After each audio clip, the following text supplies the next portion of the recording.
Bismillahirrahmanirrahim. Assalamualaikum warahmatullahi wabarakatuh. Selamat pagi. Kembali lagi bersama saya Nurse Arinta Nur Safitri di Ortho Podcast.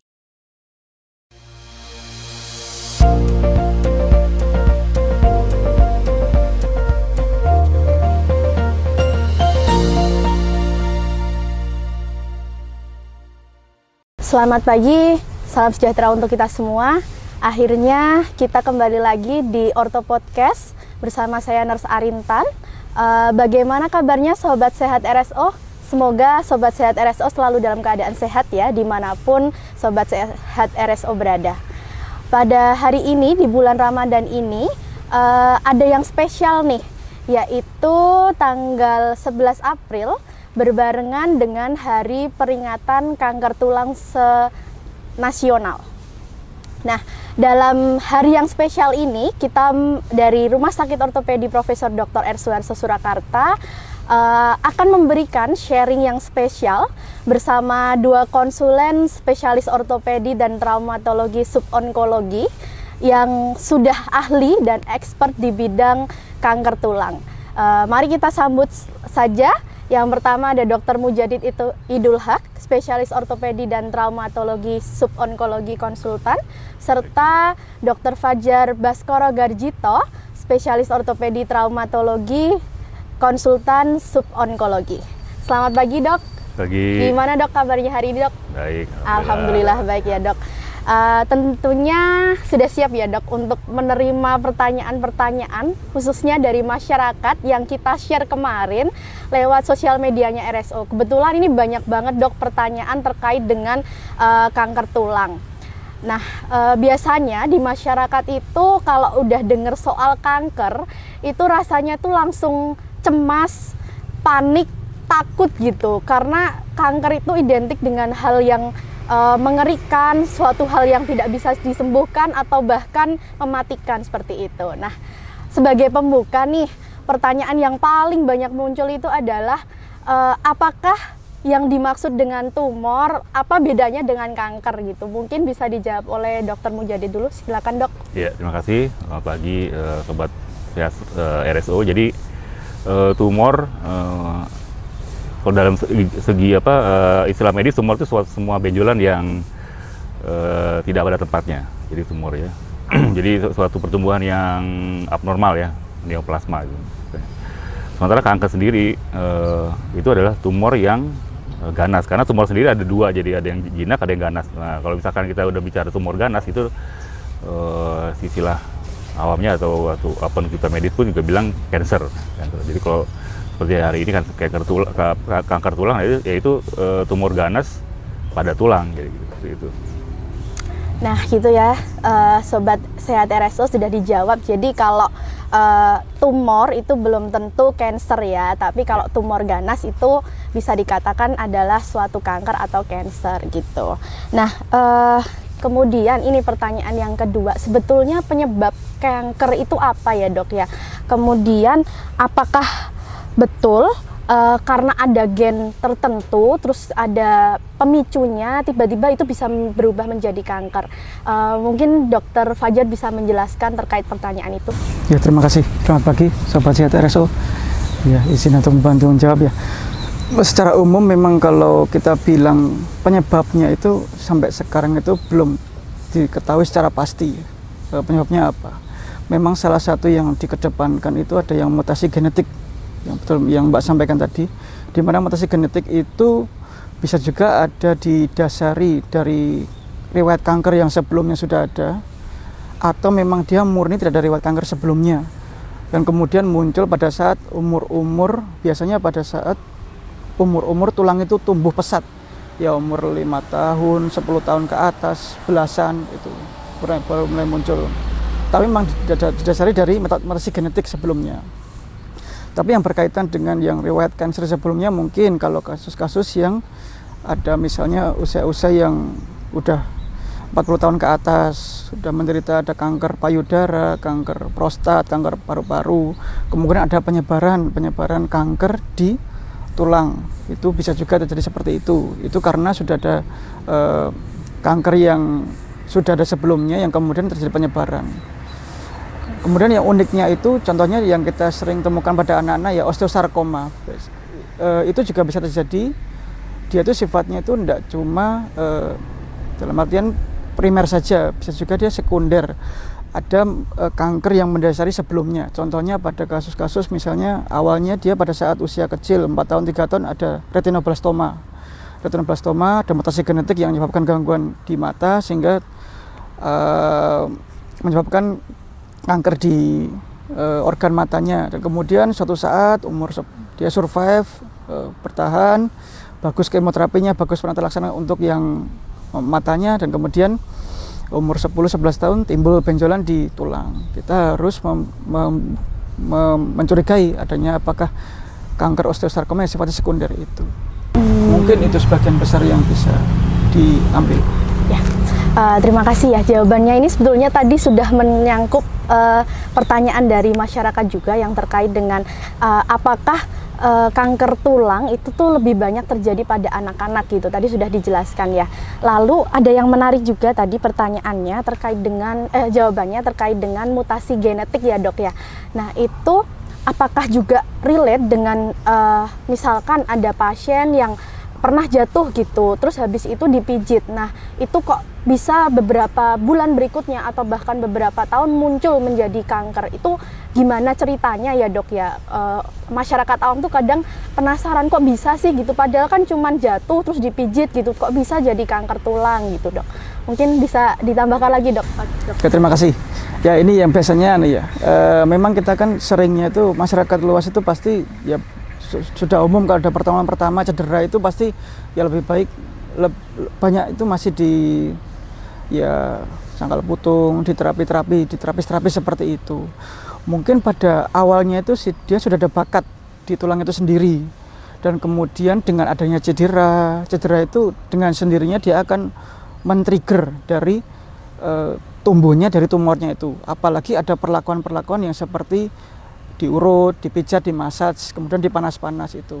Memang awalnya sudah ada bakat tumor tulang di situ, atau tidak cuma sekedar tumor, tapi sudah ada ke arah cancer seperti osteosarkoma kalau secara umum di rumah sakit ini, tumor ganas pada tulang itu. Dan kemudian ada cedera yang kemudian juga akan menyebabkan tumornya itu akan semakin ya kalau kita bilang istilahnya itu flare itu semakin besar sampai semakin kelihatan, semakin agresif kelihatannya, dan kemudian ditambahi dengan ada perlakuan untuk urut-urut itu, sehingga ya memang mungkin awalnya kalau memang dia tidak ada cedera, tidak diurut, mungkin sudah keluhan sebelumnya, sehingga mungkin kami sebagai tim medis di sini kita semua kan juga wajib untuk menanyakan apakah sudah ada nyeri-nyeri sebelumnya atau ada benjolan sebelumnya sebelum dia jatuh. Yaitu ya biasanya kita tetap minta tolong ke keluarga pasien atau yang pasien sendiri yang benar-benar ya mengutarakan dengan jujur seperti itu. Dan kemudian memang kalau kaitannya sama urut-urut mungkin itu menyebabkan tumornya menjadi lebih kelihatan gitu loh. Dengan adanya cedera tadi ditambah dengan urut-urut. Bukan karena diurutnya kemudian timbul kanker, bukan, tapi karena sudah ada bakat kanker atau tumor tulang di tempat yang cedera tadi. Ya, terima kasih ya dok jawabannya, dan ini lengkap banget sih, karena ini pertanyaan yang sebetulnya sering muncul juga baik kalau pasien-pasien kontrol ataupun pasien-pasien yang sering bertanya di sosial medianya RSO baik YouTube ataupun Instagram gitu dok. Nah berkaitan dengan hal yang itu tadi dok, apakah kanker tulang itu juga bisa muncul ketika usianya sudah di atas 40 gitu ya dok? Karena sebelumnya ada kanker sebelumnya, misalkan kanker payudara atau kanker prostat itu tadi dok. Nah apakah yang seperti itu dikatakan berarti kanker tulang ini merupakan kanker yang sifatnya kayak sudah paling mentok gitu, paling batas akhirnya, berarti dia yang paling parahnya gitu dari kanker yang diderita di tubuh pasien itu gitu dok? Apakah bisa dijelaskan dok, dokter Mujadid? Ya, oke, terima kasih. Jadi kalau yang usia kanker tulang ditemukan pada usia lebih dari 40, lebih dari 50, memang kita lebih berpikir ke arah kanker tulang sekunder istilahnya, karena yang pada anak-anak itu lebih banyak primer, karena memang dari tulangnya langsung yang berubah menjadi ganas. Tapi kalau misalkan pada orang-orang tua itu kan kita lebih berpikir ke arah penyebaran, jadi dia sekunder dari kanker yang lain, apakah payudara atau prostat ataupun paru, ya kan banyak. Nah dikatakan mentok atau enggak ya tetap tergantung apa istilahnya ya, kekuatan dari tumornya sendiri. Jadi gini, kadang-kadang kita menemukan pasien itu ditemukan suatu kanker di parunya atau di tiroidnya setelah dia patah tulang. Patah tulang yang diakibatkan karena penyebaran ke tulang. Ya, jadi begitu dia patah yang dengan gejala ringan sendiri, trauma ringan, kemudian patah misalkan pahanya. Begitu kita lakukan fiksasi, kita ambil jaringannya, ditemukan bahwa itu ada tumor yang berasal dari paru misalkan. Itu setelah itu baru kita investigasi ke parunya. Itu banyak. Jadi kalau dikatakan kementok atau enggak tergantung juga, karena kan penyebaran tumor itu bisa ke tempat mana-mana kan, bisa ke paru, ke hati, ke tulang. Memang tulang itu adalah tempat ketiga terbanyak sebagai tempat penyebaran tumor ke tempat lain gitu. Apakah dia tulang merupakan tempat terakhir atau dia pas yang duluan, itu kita kan nggak tahu gitu. Makanya setelah itu ketahuan bahwa itu penyebaran dari tempat lain, itu biasanya sebelumnya juga kita lakukan investigasi semua tulang-tulang yang memungkinkan ya tempat penyebaran kita cek, ataupun juga organ-organ tempat penyebaran kita cek juga. Biasanya itu secara simultan akan kita cari juga di tempat lain. Nah gitu ya Sobat Sehat RSO terkait dengan penyebab kanker tulang. Kemudian kita beranjak ke tanda dan gejalanya nih. Kalau kanker itu kan identik dengan nyeri ya dok ya. Terus ada beberapa pasien itu yang mengatakan kalau nyeri pada kanker tulang itu sering muncul pada malam hari dok. Lebih sering muncul pada malam hari gitu. Nah itu kenapa ya dok kok munculnya lebih sering pada malam hari gitu? Mungkin bisa dijawab sama dokter Mujadid dulu. Ya, terima kasih. Jadi memang ada satu tanda yang sangat menonjol bahwa nyeri di malam hari ya. Kadang-kadang dia juga sampai terbangun segala macam. Kemungkinan penyebabnya juga karena kalau misalkan malam itu dia lebih istilahnya ya, orang-orang udah istirahat, lebih tenang ya kan, udah nggak ada kegiatan macam-macam, dia nggak ada yang istilahnya terselimur oleh kegiatan lain, sehingga begitu itu langsung lebih terasa dan lebih nyeri lah dari seperti itu ya. Walaupun juga kalau emang udah lanjut ya nyeri terus terusnya seharian. Biasanya karena itu, karena nggak ada kegiatan lain sehingga dia akan lebih terasa pada malam hari. Jadi lebih karena tidak ada distraksi di kegiatan ya dok ya. Kemudian dok, kalau selain nyeri itu apakah kan salah satu gejala tanda yang muncul itu kan ada benjolan ya dok ya. Nah itu tuh apakah benjolannya itu pasti progresif, artinya baik tiap kanker tulang itu misalkan dalam waktu sebulan itu akan terus bertambah, atau dia juga akan ada posisi yang stagnan, artinya dia berhenti di misalkan diameternya 10 cm terus gitu dok. Bisa dijelaskan dokter Fajar? Untuk kalau kita bicara langsung ke mungkin awalnya tumor dulu ya. Tumor kan memang ada benjolan tidak normal di tulang atau di daerah ekstremitas yang terkena tumor tersebut.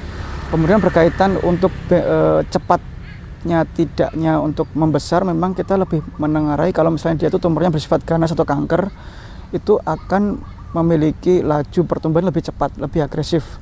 Bisa juga dalam waktu 3 bulan bila dibandingkan dengan tumor tulang yang sifatnya dia lebih jinak, lebih tidak agresif, akan lebih cepat bila di tumor tulang ganas atau kanker itu. Jadi memang dengan sendirinya kalau memang tetap kita sebenarnya tidak hanya melihat dari kecepatan besarnya dari tumor tulang yang ganas tersebut, tapi juga biasanya kita lihat usianya juga, dan kemudian kita lihat dari lokasinya mana. Oleh karena dengan berkaitan kita hubungkan dengan besarnya tadi, kita bisa mungkin mencurigai apakah itu kanker tumor tulang ganas kanker atau tumor tulang jinak. Saya rasa terkait dengan tanda gejala yang ditanyakan oleh sama netizen cukup ya. Kita lanjut nih ke pertanyaan-pertanyaan berikutnya. Ini berkaitan dengan penanganan. Nah ini, apakah sama penanganan pasien yang kankernya itu waktu pada usia anak-anak atau yang tadi dibilang kanker yang primer ya dok ya, kemudian dengan kanker pada yang karena penyebabnya itu dia penyebaran dari kanker yang lain atau yang kanker sekunder itu, apakah sama dok? Kalau misalkan beda itu seperti apa? Mungkin bisa dijelaskan dok? Ya ada perbedaan pada tumor kanker primer, kanker tulang primer ya pada anak-anak, juga kanker tumor pada orang dewasa atau pada yang kasus penyebaran ya metastasis. Jadi untuk yang anak-anak itu kanker tulang primer itu yang ganas, yang kita sering biasanya osteosarkom atau Ewing sarkom itu biasanya kita protokol itu ada kemoterapi, operasi dan kemoterapi. Jadi kemoterapinya 2 kali. Yang awal itu sebelum operasi itu kita sebut neoadjuvan, udah setelah operasi adjuvan kemoterapi. Nah itu memang protokolnya seperti itu. Jadi bagaimana sebisa mungkin protokol itu kita laksanakan. Ya. Jadi untuk neoadjuvan kemoterapi biasanya kita 3 kali atau 4 kali kemudian kemoterapi, kemudian kita evaluasi lagi bagaimana efek dari kemoterapinya itu untuk kita melakukan suatu operasi apa yang akan kita lakukan dengan tumor yang primer itu setelah dilakukan kemoterapi ya. Apakah limselvate atau limablasi atau amputasi ya, nanti tergantung dari responnya terhadap kemoterapi. Setelah operasi dilakukan kemoterapi lagi untuk yang adjuvannya tambahannya. Apakah perlu diteruskan dengan regimen yang sama atau yang berbeda? Itu tergantung dari yang tadi respon terhadap kemoterapinya. Nah itu untuk yang biasanya pada tumor primer osteosarkom pada anak-anak ya seperti itu. Tapi untuk yang karena penyebaran tumor tempat lain, metastasis misalnya, intinya sebetulnya begitu kita tahu primernya juga diobatin. Ya misalkan tumor payudara diobatin, dilakukan pengobatan untuk tumor payudaranya. Sementara untuk yang di tempat tumornya ya kita, kalau misalkan terjadi patah atau apa, kita fiksasi, atau memang perlu diganti sendi, kita ganti sendi, seperti itulah. Ya kalau yang penyebaran seperti itu, intinya tumor primernya juga harus diterapi seperti itu. Berarti penting banget ya dok, untuk yang tumor sekunder itu dicari tahu dulu ya, diinvestigasi dulu dia asalnya dari mana gitu ya dok ya. Nah ini kemudian ada juga pertanyaan, kalau misalkan kanker pada tulang yang di bagian tangan atau kaki gitu, apakah pasti diamputasi atau ada tindakan-tindakan yang lain dok? Apa saja yang sudah dilakukan di rumah sakit ortopedi ini terhadap pasien-pasien dengan kanker tulang? Mungkin bisa dijelaskan dok? Ya, terima kasih. Berkaitan dengan kanker ya, pastikan kita prinsip dari tata laksana kanker itu memang pertama kita upayakan terlebih dahulu untuk mengangkat dari kankernya itu, menetrasa dari kankernya itu. Kanker ganas primer pada kaki atau pada tulang yang paling banyak misalnya di lutut. Saya pasien datang dengan sudah benjolan yang mungkin sudah cukup besar, belum ada tata laksana sebelumnya, tetap kita lakukan pemeriksaan-pemeriksaan yang untuk menegakkan diagnosa dia apakah kankernya ini bisa kita lakukan suatu modalitas terapi seperti kemoterapi sebelumnya, ataukah bisa langsung pengangkatan tumor seperti itu. Bila memang pada saat datang di rumah sakit ortopedi ini dalam keadaan yang dari pemeriksaan penunjang yang kita lakukan itu masih ada tempat untuk mempertahankan fungsi dari ekstremitasnya itu atau fungsi dari kakinya itu, maka pasti kita upayakan untuk ya tidak amputasi, kita selamatkan kakinya. Harapannya tumornya kita angkat, tidak timbul kekambuhan, dan kemudian dengan kemoterapi respon, dan kemudian pasien bisa kembali lagi mendekati fungsi seperti sedia kala, seperti itu. Tapi memang kalau pasien sudah datang dalam keadaan tumornya sudah sebegitu besarnya dan kemudian sudah berdarah-darah sampai pasien harus transfusi, oleh karena pastikan tumor yang sudah begitu besarnya pastikan akan menimbulkan seperti anemia pada pasien tersebut. Dan kemudian kita tetap melakukan pemeriksaan penunjang yang memastikan lagi apakah benar-benar bila kondisi yang seperti itu masih bisa diselamatkan atau tidak untuk yang kakinya. Tapi kalau memang kondisinya memang sudah paling optimal ya diamputasi, mungkin tidak ada jalan lain selain amputasi. Dimana setelah amputasi pun tujuannya tadi tumornya tidak semakin merusak, kemudian fungsi darah, fungsi suplai ke organ-organ yang penting seperti jantung, otak, ginjal, paru-paru juga masih bisa dipertahankan, sehingga pasien walaupun dengan keadaan sudah amputasi tapi masih bisa melakukan minimal aktivitas yang mungkin bisa duduk atau bisa melakukan aktivitas yang di meja seperti itu. Namun tetap prinsipnya bila pasien tadi menanyakan apakah semuanya diamputasi, tidak. Karena kembali lagi tadi kondisi dari tumor atau kankernya itu bagaimana. Mungkin seperti itu. Nah gitu ya Sobat Sehat RSO, jadi masih ada harapan bagi Sobat Sehat yang keluarganya ataupun mungkin kerabatnya menderita kanker tulang, masih ada harapan untuk bisa menjalani hidup seperti biasa dengan fungsionalnya gitu. Ya, tangan untuk digunakan sebagaimana layaknya tangan, dan kaki juga digunakan sebagaimana layaknya fungsi kaki gitu ya. Nah, ini ada pertanyaan menarik juga dok, terkait dengan penanganan kanker.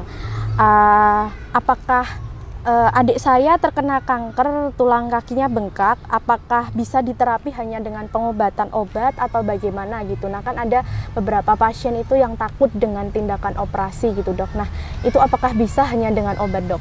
Bisa dijelaskan dok, dokter? Ya, sebelum jawabnya mestinya kita juga mesti kita lihat dulu ya.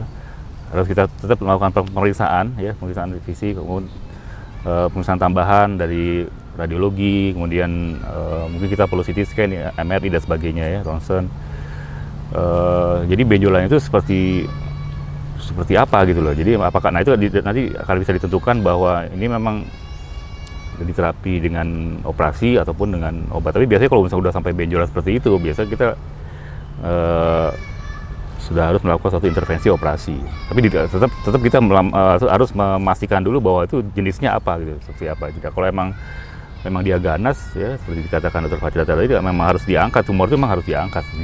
Harus kita buang gitu loh tumornya. Jadi, tinggal tergantung dari jenisnya seperti apa. Kalau emang dia ganas yang dibilang osteosarkom, ya berarti protokol tadi kita harus melalui tahap-tahap kemoterapi ya, operasi pengangkatan, kemoterapi lagi gitu. Jadi kalau emang hanya obat saja, apalagi sudah ada benjolan seperti itu ya, mungkin perlu penanganan lebih lanjut ya. Kecuali kalau memang ada beberapa tumor yang memang bisa tanpa operasi, tapi itu pun kalau kita bicara tumor biasanya lebih sering ke arah yang jinak biasanya. Ada beberapa tumor jinak yang memang nggak perlu operasi, kita tunggu dulu segala macam gitu. Tapi kalau misalkan udah mengarah ke arah ganas ya mungkin perlu penanganan operasi. Gitu ya sobat sehat ya.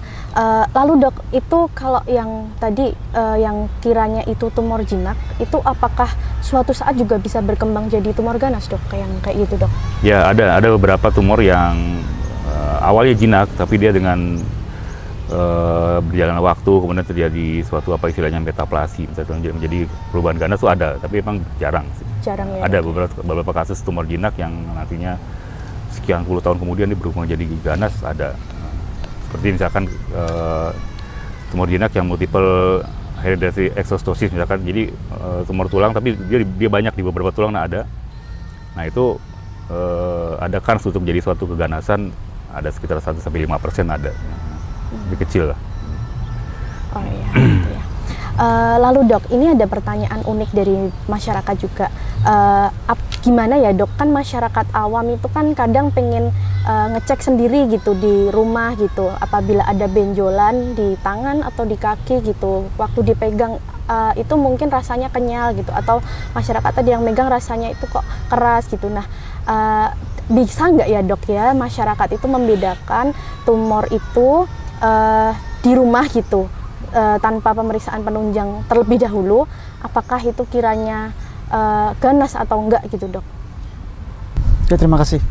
Untuk berkaitan bila mungkin itu ya, kalau untuk pertanyaan yang untuk mengetahui jinak atau ganas dengan hanya kasat mata, dengan hanya dipegang aja diraba, itu saya kira tidak mungkin ya. Oleh karena kita untuk tahu jinak atau ganas itu ada pemeriksaan namanya itu patologi anatomi. Diambil sampel jaringan, nanti kami dari bagian ortopedi akan minta tolong ke bagian dokter patologi anatomi untuk memeriksakan jaringan yang diambil di bawah mikroskop. Jadi kalau untuk memeriksa sendiri untuk tahu jinak atau ganas itu kok tidak mungkin ya. Kecuali kalau misalnya pasien mungkin awalnya dari awal tahu ada benjolan nih, kemudian kok semakin lama semakin besar, itu kemudian semakin nyeri, dan kemudian ada tanda-tanda yang nyeri pada malam hari, dan kemudian nyerinya sudah tidak berkaitan dengan aktivitas, dengan istirahat juga nyeri, dengan obat-obatan juga tidak berkurang. Mungkin itu bisa menjadi perhatian dari pasien tersebut atau keluarga untuk segera memeriksakan ke rumah sakit ortopedi ini untuk yang pemeriksaan lebih lanjut untuk menentukan apakah ada ke arah ganas atau hanya sekedar jinak seperti itu. Jadi kalau untuk hanya sekedar mengetahui jinak atau ganas dengan hanya melihat, meraba, melihat saja, itu saya kira kurang ya. Kurang ya dok ya, dan sulit ya untuk menentukan ya. Jadi buat sobat sehat RSO yang kiranya sudah mengidentifikasi tanda-tanda adanya benjolan mungkin atau nyeri gitu, alangkah lebih baiknya langsung ketemu dengan ahlinya. Dan untuk di rumah sakit ortopedi ini ada 2 konsulen spesialis ortopedi traumatologi, spesialis sub onkologi bersama Dokter Mujadid dan juga Dokter Fajar itu. Kemudian ada pertanyaan dok, ini apabila seseorang itu sudah pernah didiagnosa kanker tulang sejenis giant cell tumor gitu, terus dia sudah survive gitu, apakah ada kemungkinan itu tumbuh lagi gitu dok? Bisa dijelaskan dok? Ya. Jadi kalau memang sudah terdiagnosa giant cell tumor ya, jadi sebetulnya giant cell tumor itu tumornya jinak. Dia termasuk tumor tulang yang jinak sebetulnya, tapi dia merusak, destruktif ya, dan agresif. Dan satu lagi yang sifatnya lagi yang nggak bagus itu, dia gampang sekali untuk kambuh. Jadi misalkan seseorang sudah didiagnosa giant cell tumor, kemudian dilakukan operasi, apakah operasinya hanya dikerok ya kan, atau mungkin diangkat karena kerusakannya, itu tetap masih ada kans dia untuk kambuh lagi gitu. Jadi itu yang perlu dijelaskan ke pasien dengan giant cell tumor. Jadi kemungkinan tumbuh lagi itu tetap ada, walaupun dan ratio itu sangat luas. Jadi dari sekitar 5% sampai 50-60% dia akan bisa kambuh lagi gitu loh. Seperti itu. Nah ini kan kalau tadi kita ngomongin terkait penata laksanaannya ya dok ya, ini kan berkaitan dengan GCT yang giant cell tumor yang kemungkinan bisa tumbuh lagi itu. Nah preventifnya seperti apa dok? Pencegahan yang bisa dilakukan pasien agar giant cell tumor itu nggak tumbuh lagi gitu dok? Bisa dijelaskan dok? Biasa kita ada untuk yang dari pasien sendiri ya, setelah dilakukan tindakan ya awalnya, tetap dia harus mengobservasi sendiri lah dalam kehidupan perkembangannya itu, apakah ada terasa benjolan lagi atau enggak, ada suatu serasa-serasaan yang enggak nyaman lagi atau enggak. Jadi yang bisa dilakukan pasien seperti itu biasanya. Dan setelah ada tanda-tanda seperti itu ya segeralah berobat ke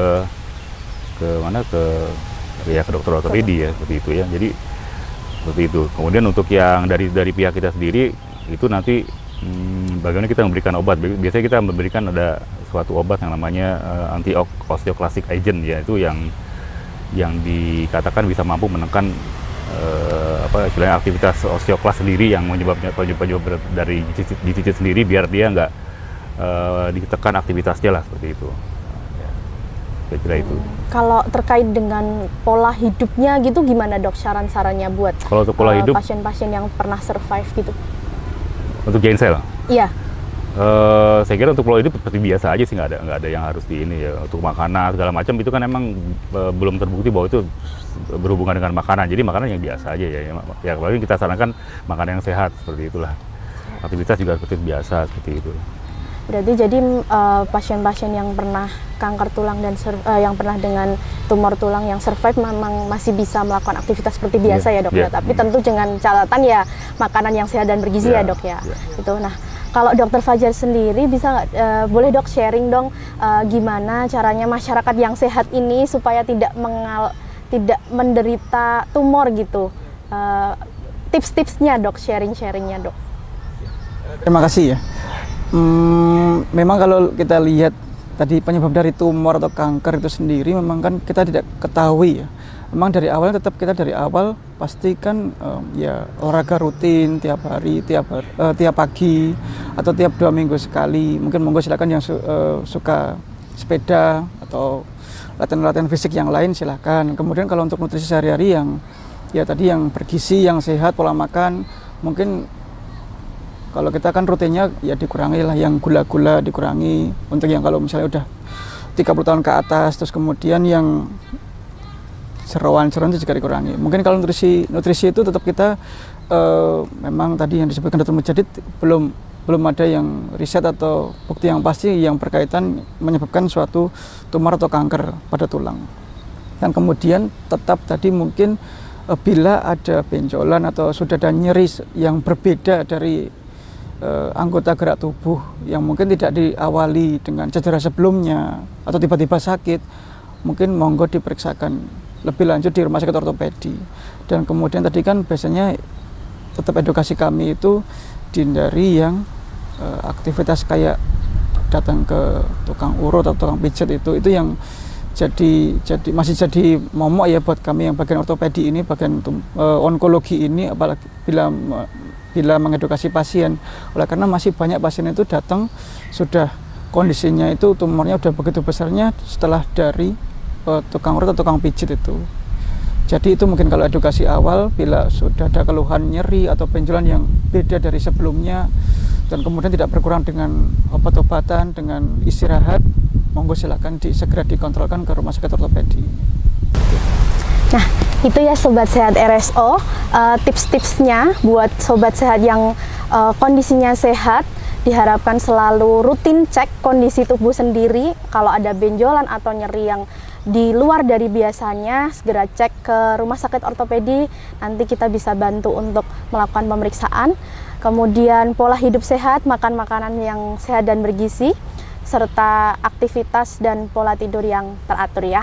Nah, berkaitan dengan peringatan Hari Kanker Tulang Nasional ini, boleh Dok kasih statement dari Dr. Mujadi dan Dr. Fajar, ataupun kasih semangat kepada para penderita kanker tulang agar tetap semangat terkait dengan menjalani hidupnya sehari-hari gitu Dok. Silakan Dok.